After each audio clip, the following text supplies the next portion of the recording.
Hi everyone, welcome to today's conference.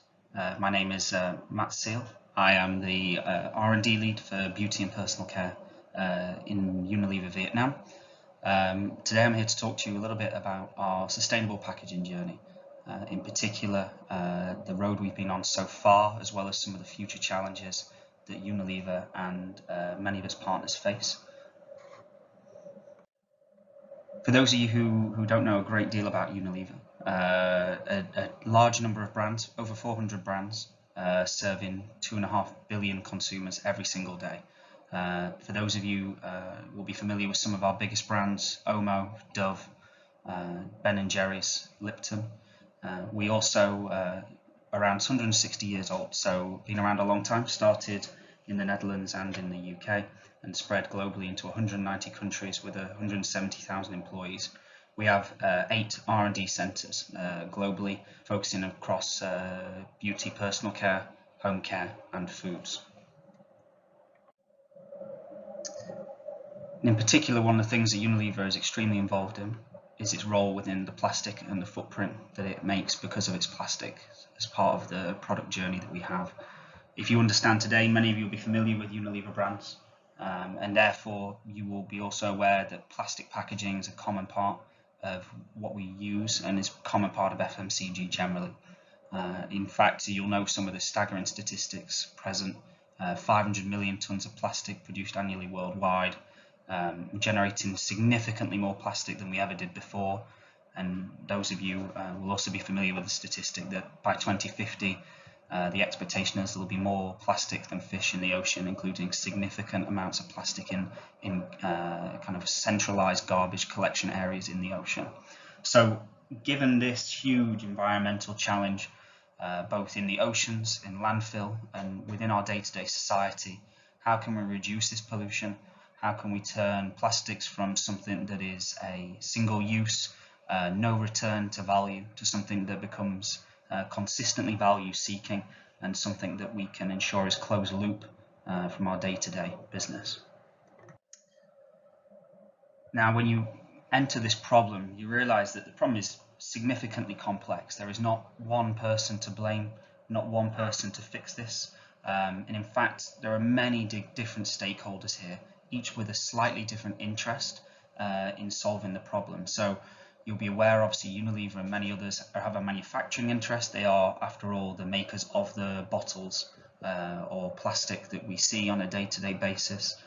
We often see governments playing a proactive role here, especially due to consumer pressure, also their environmental impact that they are facing. Consumers themselves have varied interest. Some are extremely active in this space, others a little more passive as to the problem. And their role in recycling is obviously critical, linked to governments and infrastructure. And finally, NGOs also play a vital role in both ensuring education, communication, and holding others to account. However, when we look across Asia, and in particular Southeast Asia, which is the area I'm focused on with Vietnam, it continues today to be the #1 plastic polluter of the oceans. And that is clearly a huge problem for us to resolve, and it's going to require all of these different groups in order to reach the solution. So Unilever made a commitment a few years back now that was part of our Unilever Sustainable Living Plan. This has been a consistent message across the business since 2010, and many of our commitments are focused around plastic and packaging. For those of you who have a deeper interest, we also have several areas focused on around kind of hygiene and well-being, gender equality. These are all in the Unilever open site for you to visit. But today, just focusing on packaging alone, we made 3 key commitments. So we said we will cut the use of new plastic, so virgin plastic, in half. So that's 100,000 tonnes from the metric benchmark that we set. And in particular, that will come from either reduction of plastic or use of recycled plastic. If we then think about the second target, was to ensure that every single piece of plastic packaging that we had was either reusable, recyclable, or compostable. And we'll talk a little bit about that and what that means. And then finally, to collect and process more than we sell. So clearly the ones on the left are focused more around the products that we make and how we make them, as well as then the infrastructure with consumers and governments to ensure that these things can be collected and recycled. We're actually, the piece on the right hand side here is really focused on ensuring a closed loop, ensuring that recycled plastic is a viable commercial entity, that there are infrastructures across different types of packaging, and there is a genuine waste stream across different countries. Now, that is a significant challenge, and again, we'll talk a little about that today. So when we talk about this from an R&D perspective, we created this strategy on the back of this, and this fundamentally has three key pillars. So the first is less plastics, the second is better plastics, and the third is no plastics. And you'll explain the details here a little bit more. So when we talk about less plastic, we talk about this really in three key ways. Okay, so the most obvious one, and the one that will be kind of most familiar to those of you as consumers, is lightweighting. So the removal of possibly unnecessary or large amounts of packaging where you could possibly shave off a certain amount. And for example, we've done that today with many of our Dove bottles receiving around 15% reduction in weight through partnership with our suppliers, through the development and technical work of our packaging teams. So clearly reducing the amount of plastic per unit is a significant saving on several of our brands. Now, along with this, there needs to be other parts of reducing that plastic in terms of generating a plastic saving and reducing that overall number that we see. Concentration is one way. So concentration through producing a product that is a higher density for the value in terms of a formulation. So an example here would be Persil. Several years ago, we developed a technology where we looked at being able to concentrate the liquid in the detergent, which means that consumers therefore didn't have to use as much detergent to get the same amount of value, and therefore we were able to reduce our packaging alongside that to concentrate the product, and therefore no longer to sell such large bottles. And recently we've done this in beauty and personal care as well through our brand Love Beauty and Planet. Again, the same principle, concentrating the formulation to ensure that the packaging itself then needs to be of a smaller total amount. Finally, one of the more underappreciated ones, but really does require a great deal of kind of technical thinking, is the harmonization. So the idea that you look for structures within your portfolio that are potentially slightly naturally lighter, slightly in terms of shapes that are aesthetically lighter, but also still high quality. So you reduce your overall complexity, you increase the use of lighter packs, and therefore by ensuring a consistent harmonization approach, for example on our two brands here, Lifebuoy and Suave, they are in completely different markets, but using the same principles we can design them to be a reduced footprint. Better plastic is clearly a huge agenda. So if you think about the challenge of plastic, many consumers and many manufacturers need to use plastic. It's fundamentally a efficient material with a lot of value in terms of robustness and quality, and it can produce very easily. However, in terms of better plastic, there are three real ways to fix that. One is recycled content. So this will be a key agenda that you'll see across many companies, and significantly increasing the amount of recycled content in our bottles, in our packs is a vital agenda. Using less and less virgin plastic, using more and more recycled plastic is a key part of that. And then you'll see that across many of our brands in our portfolio today. The second piece is localization of that plastic. So really, one of the key challenges is country to country infrastructure and collection of plastic varies greatly. Many markets in the West, the US, Europe, in particular the Nordics and Germany, have really established plastic collection schemes, which means that generating recycled plastic and through a closed loop model is relatively achievable.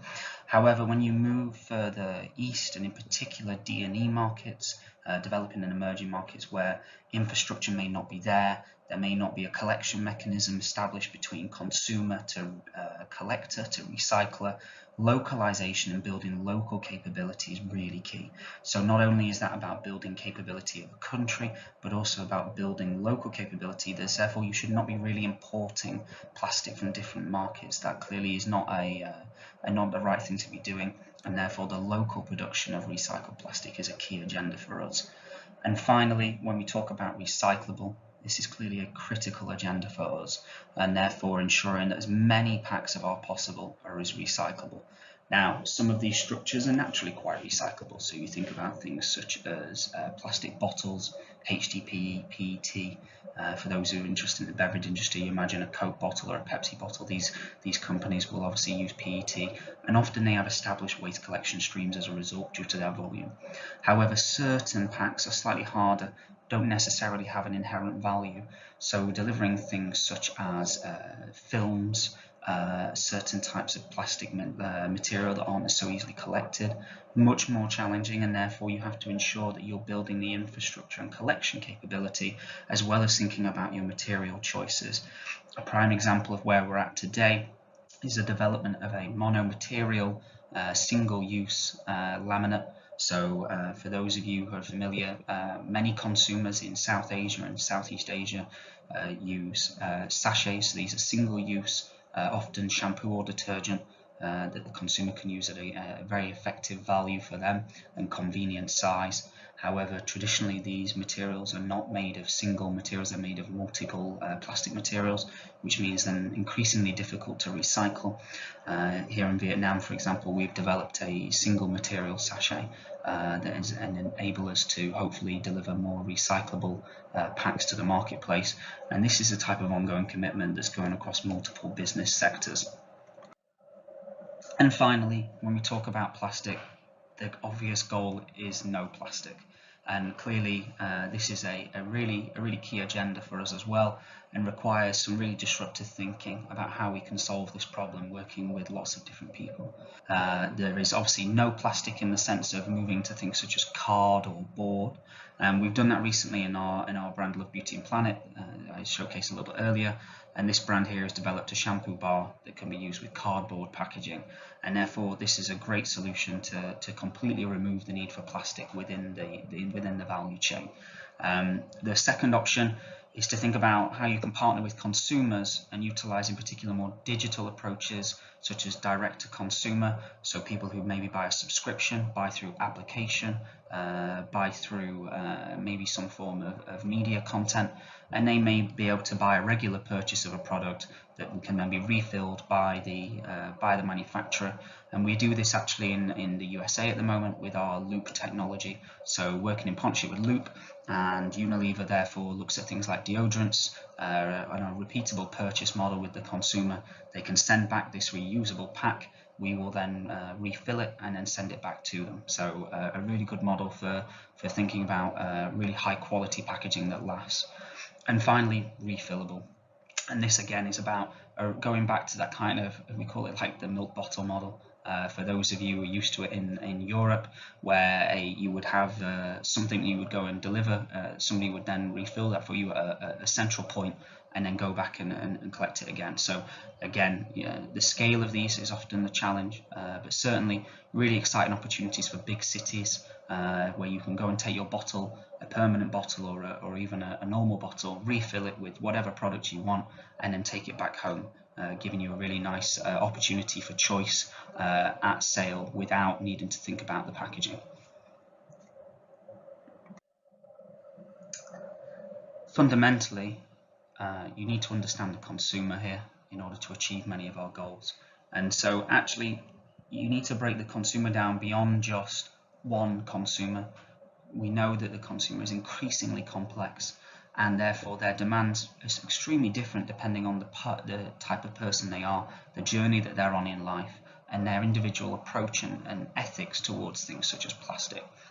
So if we take the way we've segmented it here at Unilever, One area is called the ecoactives. So these consumers are a real voice, a real passion for sustainability initiatives, and they're really willing to change what they do and what they buy in order to be more sustainable. So that might be, let's say, they're using refill cups rather than single-use cups. Maybe they're thinking about their overall footprint from their daily household environmental footprint. Maybe they travel more sustainably, maybe they eat more sustainably. That really is embedded into their life and their thinking.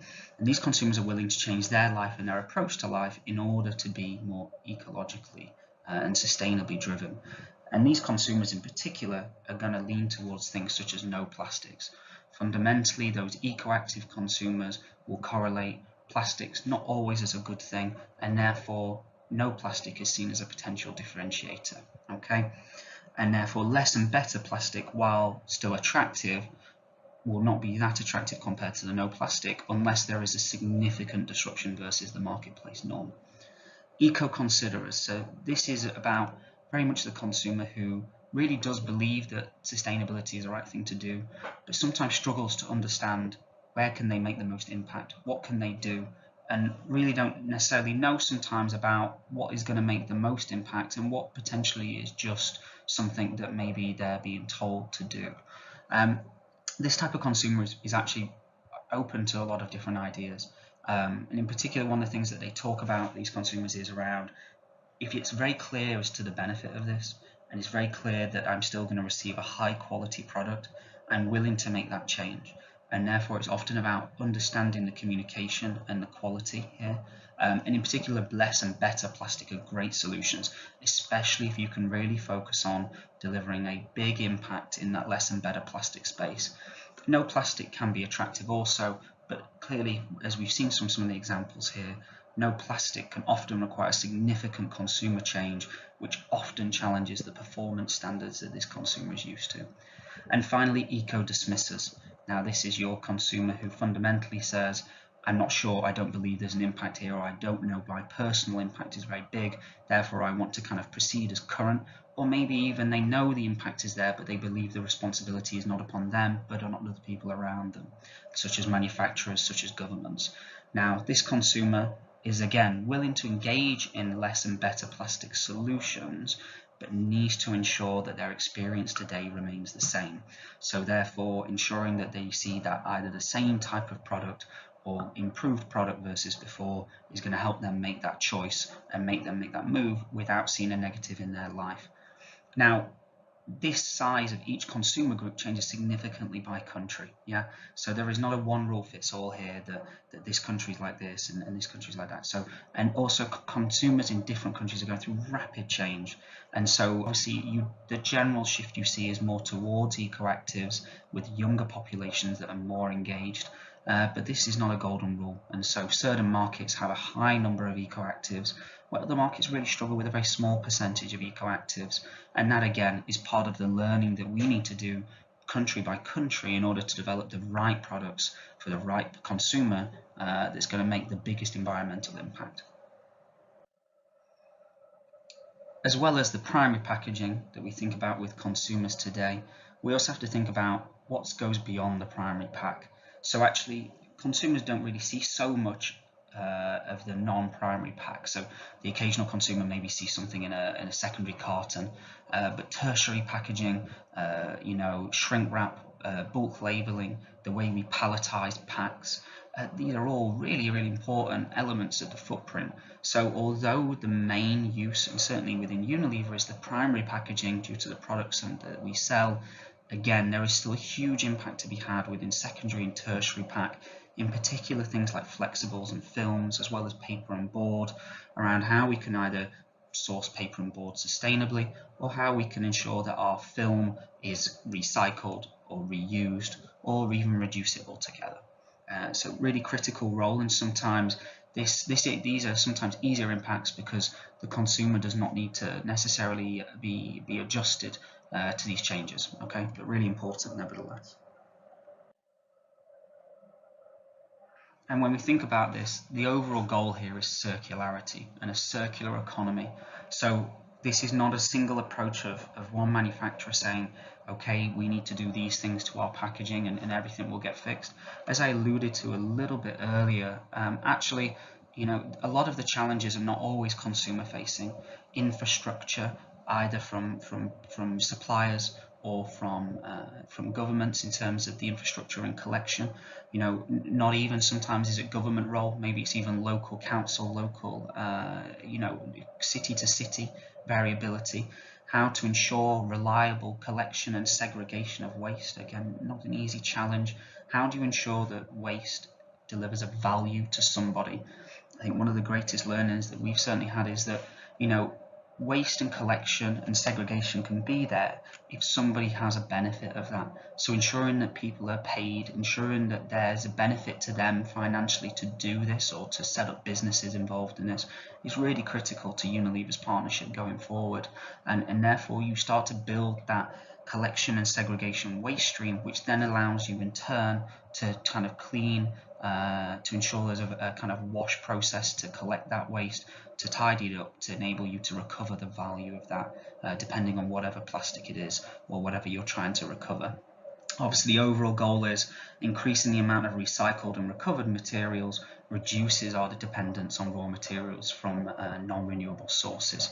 So actually, it's a really holistic approach and technically challenging regarding the recycling industry, combined with then ensuring there's a reduced use of packaging throughout the value chain, giving consumers choice and options to reduce their footprint, and finally ensuring that even the consumer who maybe is not so engaged and does not want to collect that waste in their own way or segregate it, that there is an infrastructure mechanism there to help do that for them and then to recapture as much as possible. It's really vital.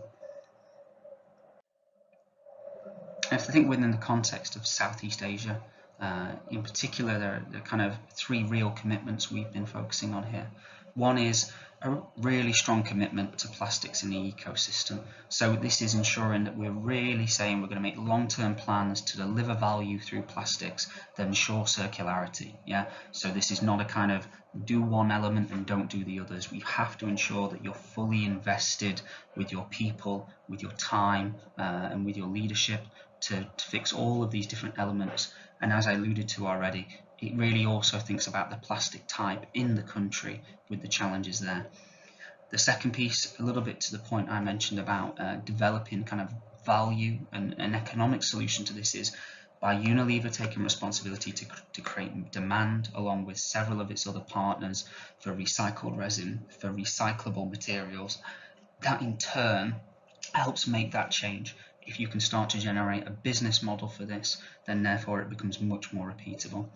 And clearly the last thing is you need to ensure collaboration. It does not matter about any one company here, or any one person. It's about ensuring an open dialogue between as many companies as possible to find as many solutions. There are many companies, but there are only certain many types of packaging, certain many types of products. So actually in that sense, there is a huge ability if manufacturers, if consumers, if NGOs, if governments can collaborate together, then we ensure that the packaging solutions are as effective as possible and as scalable as possible. So just two examples here of our chairman in Thailand, Mr. Rob Candelino, and our chairwoman in Vietnam, Chi Vic Lam. These are two really important stakeholders for us, ensuring that we have this open dialogue with as many people as possible, and therefore that's really key for us to deliver as much of the program as we can. And finally, I touch on a little bit around partners. Partners do not forget about here. So this is also about partners across the value chain. I've just highlighted 2 or 3 partners here that are really important to us. So actually, we see massively in certain markets, retailers are a really key partner. They ensure that we can work together to reduce our footprint with them. They also have really key goals to manage their footprint, and that's really vital that they're partners along that journey, and they also help consumers make that change. So the retail to consumer link is vital. Without retailers engaging consumers, those packaging solutions that are more sustainable aren't always so viable. Consumers working with governments is also key. inherently governments are held accountable to to the people that they look after, and consumers being vocal about making change, having opinions, a kind of overall shift to more ecologically aware society helps governments then make that change accordingly. Governments then working with manufacturers, governments can also hold manufacturers to account. Manufacturers can also help governments ensure that they reach targets that are collaborative across groups. Finally, manufacturers working with recyclers. So obviously here, manufacturers have a key role to play ensuring that there is that closed loop. At the end of the day, the manufacturers make the material, but if they want to close that loop and demand that recycled material back, the recycler is fundamentally critical to this. And then within that, the recyclers and supplier relationship is also very key. So obviously with many manufacturers, there are often plastic suppliers in terms of making the individual material. So the technical relationship between recyclers and suppliers is also key, ensuring that the material that's collected can actually be reused and has significantly high value to then go back into that manufacturing retail environment again. Without this, there is no circularity, and so Unilever's work in particular is to work with all of these partners and ensure that they are as clear as possible on achieving their goals and going with us along that journey.